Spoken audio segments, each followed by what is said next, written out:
जय बाबारी। आज श्री बाबा रामदेव सामाजिक समरसता यात्रा का शुभारंभ किया गया है। यह यात्रा बाबा रामदेव जी के समाधि स्थल नूनीचा धाम रामदेव से शुरू होगी, जो 14 जनवरी तक चलेगी और इसका समापन 14 जनवरी को जसोल धाम बलोत्रा में होगा। आप देख पा रहे हैं कि कलश यात्रा के साथ बाबा रामदेव जी के मंदिर से शुरू की गई है यात्रा। इसमें आप सभी देख पा रहे हैं रामदेव के गादीपति श्री राव सिंह जी तंवर, पोखरण एमएलए, प्रतापपुरी जी महाराज और कलश यात्रा आप देख पा रहे हैं। छोटी छोटी बालिकाएं सिर के ऊपर कलश लिए इस विश्व हिंदू परिषद की सामाजिक समरसता यात्रा का शुभारंभ ये आप देख रहे हैं पोखरण के मुख्य चौक चाचा चौक से निकलते हुए कलश यात्रा। इसके साथ ही बाइक रैली भी निकाली गई है, वो भी आप सभी को दिखाएंगे हम। और इस प्रोग्राम में क्या क्या हुआ, सबका उद्बोधन, और उद्बोधन के बाद जो प्रोग्राम में सभी के भाषण वगैरह वो सभी आप सभी को दिखाने की कोशिश करेंगे। बाबा रामदेव जी आप सभी जानते हैं कि सांप्रदायिक सद्भाव के सबसे बड़े देवता माने जाते हैं। तो इस यात्रा की शुरुआत इसीलिए यहाँ से रामदेव से की गई है। आप देख पा रहे हैं कि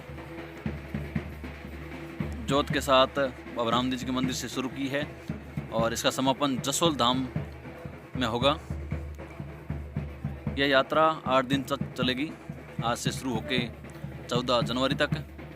आप देख पा रहे हैं प्रतापपुरी जी महाराज, राव गादीपति भौम सिंह जी तंवर के साथ साधु संत और गांव के प्रबुद्ध लोगों के साथ विभिन्न समाजों के लोग इस यात्रा में सम्मिलित हुए। इस बाबा रामदेव सामाजिक समरसता यात्रा में रामदेरा और आसपास के सभी लोग इस यात्रा में शामिल हुए। और ये देख पा रहे हैं आप रैली के द्वारा जागरूकता अभियान, सामाजिक समरसता।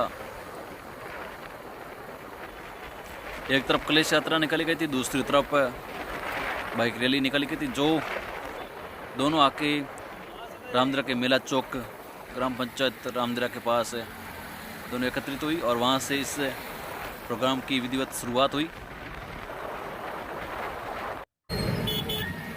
आप देख पा रहे हैं कि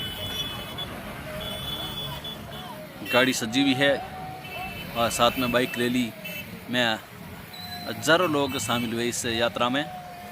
जो इस रैली में बाइक के ऊपर बाबा की ध्वजा बांध के सामाजिक समरसता का शुरुआत किया। इस यात्रा में विशिष्ट अतिथि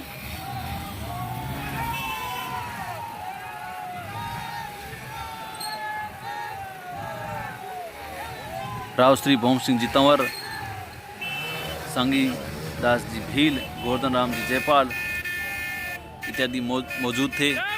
और इस यात्रा के शुभारंभ अवसर पर विधायक प्रतापपुरी जी महाराज, बाल भारती महाराज, रावलपुरी जी महाराज, भगवान भारती महाराज, नारायण भारती जी, धर्मराज जी महाराज, कांति बापू जी उपस्थित रहे इत्यादि संत सानिध्य में इस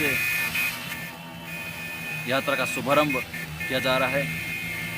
तो आप सभी इस वीडियो को पूरा देखें। अभी हम आ चुके हैं रामदेव के अंदर की तरफ रैली के साथ।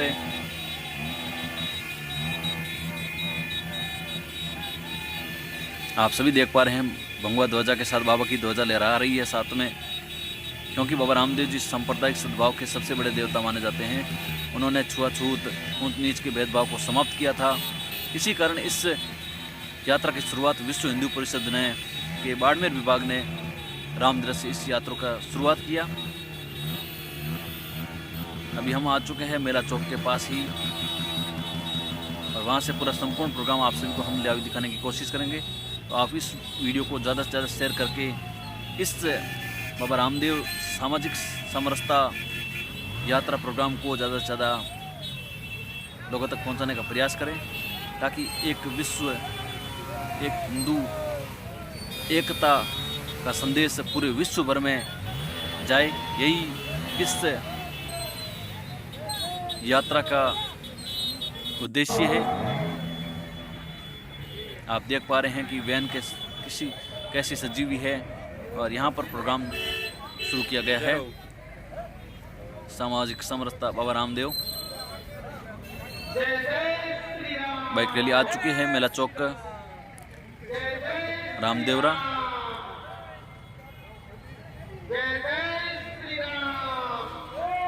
ये सामाजिक समरसता यात्रा पोखरण, जैसलमेर, बाड़मेर, वडोदरा से होते हुए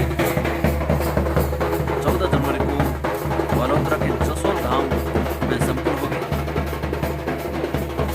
आज ये यात्रा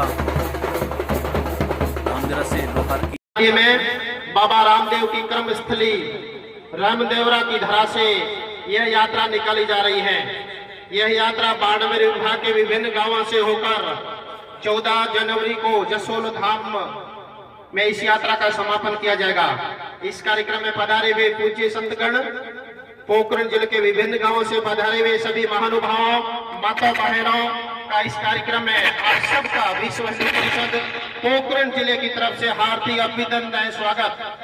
अब कार्यक्रम का शुभारंभ किया जा रहा है। पूज्य संत अपना स्थान ग्रहण चुके हैं। आप सभी महानुभावों, जवानों से निवेदन है कि अपना स्थान ग्रहण करें और कार्यक्रम को व्यवस्थित शुरू करें। हिंदः सोदरा सर्वे न हिंदू पतितो भवेत, मम दीक्षा हिंदू रक्षा, मम मंत्र समानता। इस उद्देश्य को लेकर यह प्रारंभ की गई यात्रा कार्यक्रम को आगे बढ़ाते हुए मैं पूज्य संत गणों, अतिथियों से निवेदन है कि कड़ी में जी महाराज मठाधीश ठिकाना गुरु गजरूप सागर जैसलमेर, आपका स्वागत के लिए मैं निवेदन करना चाहूंगा भगवान राम जी से कि आपका स्वागत करावे। पूज्य संत श्री बाल भारती जी स्वागत करावे।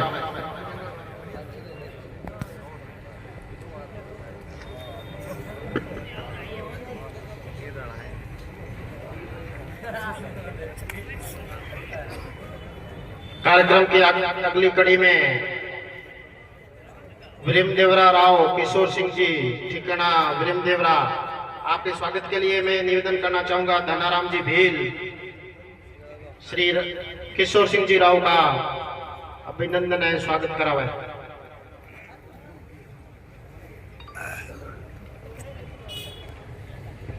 भाई साहब का स्वागत एवं अभिनंदन करावे। श्रीमान संगीदास जी समाज सेवी ग्राम राठौड़ा,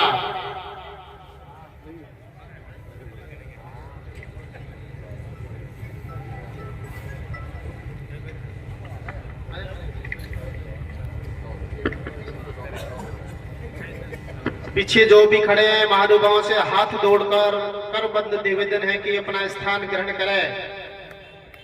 यह कार्यक्रम विश्व हिंदू परिषद का है, कोई सभा नहीं है। सभी से निवेदन है कि अपना स्थान ग्रहण करें, कार्यक्रम का आनंद लेवें। श्रीमान गोवर्धन राम जी, आप बैंक मैनेजर पद से रिटायर्ड हैं, आपका स्वागत के लिए मैं निवेदन करना चाहूंगा। इस पावन पुण्य धरा पर आज विश्व हिंदू परिषद द्वारा बाड़मेर विभाग द्वारा सामाजिक समरसता यात्रा का शुभारंभ किया जा रहा है। इस कार्यक्रम में अल्प सूचना में बड़े दूर से पधारे सभी संत वृंद अपना अमूल्य समय निकालकर हम सबके मध्य पधारे हैं, उनका हार्दिक अभिनंदन। इस कार्यक्रम के मुख्य अतिथि आदरणीय नीमाराम जी बैसाख, विशिष्ट अतिथि यहाँ के पूज्य वरिष्ठगण हम सबके मध्य उपस्थित है। आज हम सब जान रहे हैं भव्य शोभा यात्रा का आयोजन के साथ में ही पूज्य बाबा रामदेव की धरती से इस समरसता यात्रा का आयोजन किया जा रहा है। बाबा रामदेव जी के मंदिर से अखंड ज्योत लेकर हम सबके मध्य पूज्य संत वृंद के साथ में ही यहाँ के जायजन में सोनू जी वाल्मीकि जी ने उस अखंड ज्योत को लेकर शोभा यात्रा के साथ में इस मंच तक पहुँचाया है। इस के साथ ही इस समरसता सभा के साथ में ही इस अखंड यात्रा का 7 दिवसीय यात्रा का शुभारंभ यहाँ से हो रहा है। रामदेवरा की धरती में आप सब इस अल्प समय में पधारे हैं, इसलिए आपका हार्दिक स्वागत, अभिनंदन। आज जैसा हम समझ रहे हैं, बार बार एक शब्द आ रहा है, समरसता। समरसता की आवश्यकता क्यों पड़ी? क्या यह समरसता हमारे बीच में नहीं थी? आज का इतिहास हम भारत का देखते हैं तो भारत के अतीत के अंदर जो भारत विश्व गुरु था, जो भारत सर्वशक्ति संपन्न था, उस भारत में कभी भी कहीं भी किसी भी समाज के अंदर जाति भेद को लेकर कोई भेदभाव नहीं था। यह भेदभाव अतीत में धीरे धीरे विदेशी आक्रमणकारियों के साथ में भारत में आया और भारत में ही यह भेदभाव के साथ में ही ऊंच नीच जातिवाद की खाई बढ़ती गई।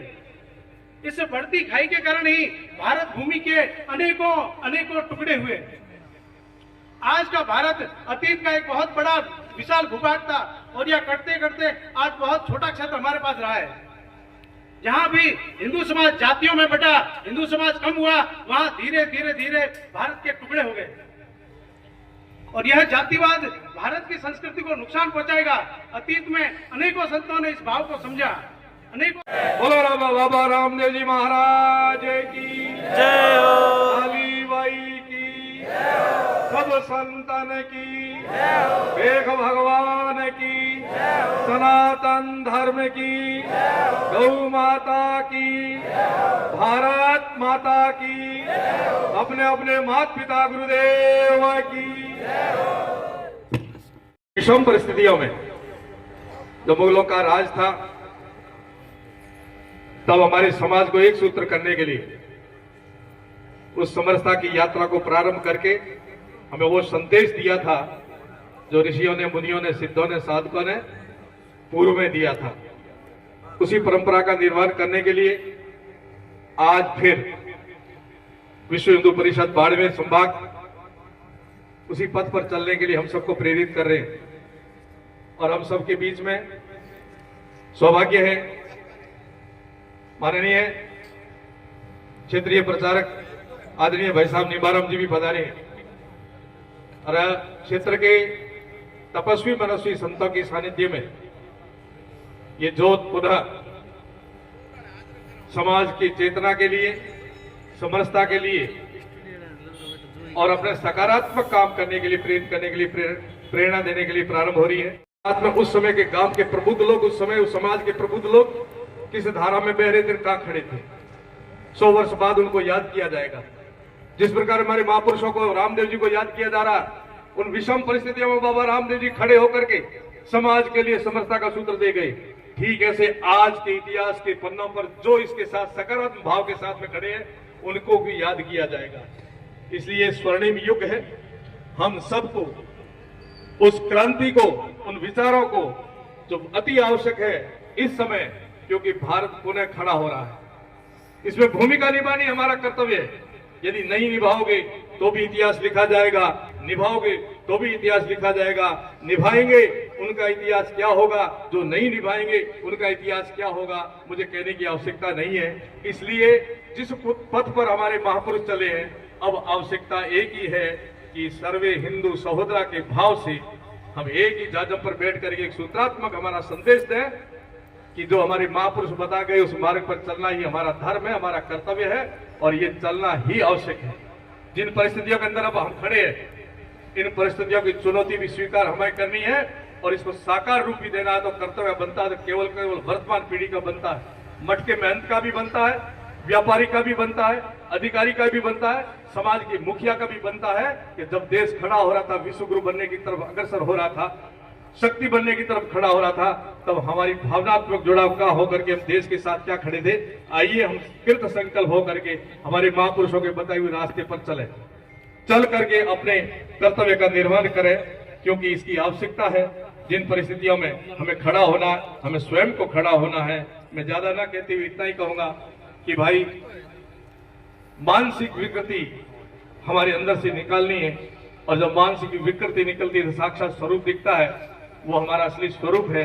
आइए हम सब लोग ऐसे देवी देवताओं के पावन धरा से अखंड ज्योत को लेकर के निकले, वो हमारे हृदय में, हमारे परिवार में, हमारे आचरण में और हमारे पास और पड़ोस और समाज में ये ज्योत अखंड के रूप में चलती रहे और हम पुनः संगठित होकर के विश्व गुरु भारत बने, सक्षम भारत बने, समृद्ध भारत बने। उससे पूर्व ये समाज सक्षम बने, हिंदू समाज सक्षम और समृद्ध बनेगा, तब भारत विश्व गुरु और सक्षम समृद्ध बनेगा। पुनः आप सबको बहुत बहुत मंगल कामना। हम सब लोग इस पथ पर चलेंगे। बहुत बहुत धन्यवाद। जय जय श्री राम, जय जय श्री राम। बोलो बाबा रामदेव जी महाराज की। पूज्य संत श्री हिम्मत सिंह जी से निवेदन करूंगा कि मंच पर पधारे। आपका स्वागत श्रीमान नीमाराम जी भाई साहब करेंगे, जिन्होंने इस पूरे रामदेवरा प्रखंड में सामाजिक समरसता का बहुत बड़ा संदेश दिया।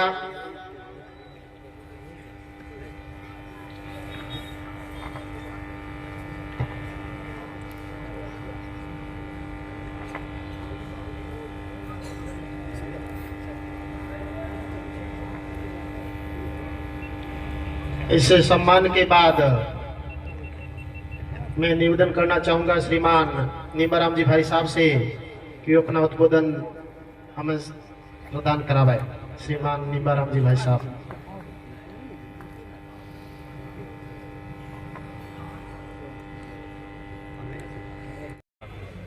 इस सभा में और चलने वाली समरसता यात्रा को आशीर्वाद देने के लिए हम सबके बीच में उपस्थित हैं पूज्य प्रतापपुरी जी महाराज, जगन्नाथपुरी जी महाराज,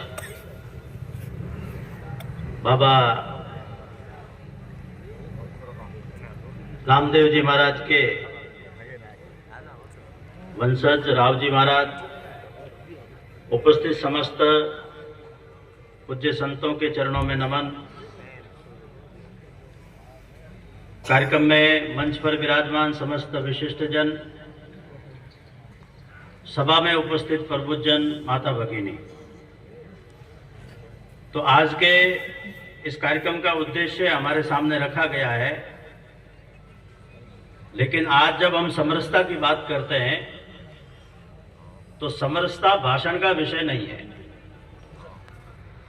समरसता प्रचार का विषय भी नहीं है। समरसता कार्यक्रम और आयोजन करने का भी विषय नहीं है। समरसता अपने घर में आनी चाहिए, घर से उसकी शुरुआत हो, जिसका अभाव है। इसलिए आज हम सब ऐसे कार्यक्रम कर रहे हैं और इसलिए आयोजन होना चाहिए। वो जागृति के लिए है, जानकारी के लिए है। प्रतिवर्ष करोड़ों करोड़ों भक्त यहाँ बाबा के यहाँ अपनी कामना लेकर के आते हैं। यहाँ पूज्य संत बैठे हैं, राव जी बैठे हैं। क्या इतने बड़े बड़े आयोजन और मेले जो होते हैं, जो भक्तों का एक रेला आता है, वो अपने मन की भावना पीड़ा को लेकर के आते हैं, पैदल यात्री के रूप में आते हैं। बाबा के इस धाम के ऊपर जब आते हैं तो संपूर्ण हिंदू समाज में समरसता दिखती है। क्या हम ऐसा संकल्प करवा सकते हैं क्या कि यहां से समाधि के दर्शन करने के बाद में जब सब वापस लौटते हैं तो इस मन से, इस भाव से जाए कि हमारा जो गांव है वो भी रुणेचा बनना चाहिए, हमारा जो गांव है वो समरस बनना चाहिए। और ये जो बात है ये हमको अपने परिवार में समझानी है, घर में समझानी है, भाषण देकर के नहीं। आज ये बहुत बड़ी एक अपेक्षा बनी है और इसलिए इस समरसता यात्रा का शुभारंभ करने का सबसे पवित्र स्थान ये बाबा का धाम इसलिए चुना गया है क्योंकि देश और दुनिया से अनेक भक्त यहाँ पर आते हैं और इसी रूप में वो जाने जाते हैं। अपने यहाँ पर एक श्लोक है प्रचलित, पापू हड़पू रामदेव मांगलिया मेहा, पांचों पीर पधार जो गोगा जी जेहा। ये जो पांचों जो हमारे देव हुए हैं, लोक देवता हुए हैं, या इसके अलावा भी एक गीत की और पंक्ति है, चामुंडा मातेश्वरी जय, रामदेव अवतार री जय, जंबेसर भगवान री जय, तेजा जी सा बन जो निर्भय। ये जितने मैंने नाम लिए सब लोक देवता है, और इतनी की इतनी लोक देवियां भी है। किसको कहा है लोक देवता? ऐसा लोक जो अपने श्रेष्ठ कर्म आचरण और व्यवहार के कारण से वो पूजित हो गया और वो देवता बन गया। देवता देने वाला होता है। तो बाबा रामदेव भी एक सामान्य मनुष्य के रूप में जन्मे थे, लेकिन उन्होंने जो अपना व्यवहार, जो सत्कर्म, समाज को जो देने का भाव था, जो दिया, लोगों को गले लगाया, इसलिए वो पूजित हो गए, वो पूजनीय हो गए, वो लोक देवता हो गए। अभी बात चल रही थी जब बाबा रामदेव जी हुए 700-800 लगभग 1000 वर्ष का ये जो कालखंड था उस समय का, वो मुगलों के आतंक और अत्याचारों का काल था। और इसलिए उस समय जब सब प्रकार की शासन व्यवस्था, युद्ध करते करते योद्धा जब थक गए थे, तब एक भक्ति काल चला था। उसको पढ़ना और याद करना कि जितने लोक देवताओं की परंपरा और अपने यहाँ पर जो चल रही है, चाहे वो किसी भी जाति में जन्मे होंगे, लेकिन अपनी जाति के लिए काम नहीं किया। किसी एक घर परिवार में वो जन्मे होंगे, लेकिन उन्होंने लोक कल्याण का काम किया, कुरीति निवारण का काम किया, शिक्षा को लेकर के उन्होंने अलग आए और बाबा की परीक्षा लेने के लिए आए थे। भारत के अंदर जो मुगलों ने आक्रमण किया था, ये सिंध का सारा मार्ग था, पश्चिम से सारे लोग आए थे। आज का ये जैसलमेर, आज का ये बाड़मेर या सिंध का वो क्षेत्र हिमालय की तरह दृढ़ होकर के चट्टान की तरह उनके सामने अड़े रहे, संघर्ष किया, अत्याचार सहे, युद्ध किया, बलिदान दिए, लेकिन भारत ने उनको आगे नहीं बढ़ने दिया। लेकिन जब वो बार बार संघर्ष करते हुए जब यहां आ गए, तो अनेक अपने साथ में मुगल है वो पीर फकीर लेकर आए। उन लोगों ने हिंदू समाज की कमजोरी को भांप करके और उनके बीच बैठ करके जब लगा, अरे तुम्हारे हिंदू जो तुम अपने आप को भाई कहते हो, वो तुम्हें अंदर नहीं बैठने देते, साथ नहीं बैठते, मंदिर में नहीं आने देते, आओ हम तुमको साथ देते हैं। तो साथ में एक काम शुरू हुआ जिसको कहते हैं धर्मांतरण, अर्थात बड़ी संख्या के अंदर हिंदुओं को मुसलमान बनाया गया। इसलिए आज हम यहाँ कहते हैं ना कि भारत के अंदर रहने वाले मुसलमान अधिकांश हमारी ही पूर्वजों की संतान है। इसलिए हमको उस साधु संतों ने और गांव के प्रबुद्ध लोगों द्वारा और आसपास के आए सभी लोगों द्वारा इस बाबा रामदेव सामाजिक समरसता यात्रा का शुभारंभ किया गया है। गाड़ी को ध्वजा दिखाकर शुरुआत की गई विधिवत, और आप सभी इसमें शामिल हुए। जय बाबा री खमागणी, जय रुणिच्छदाम।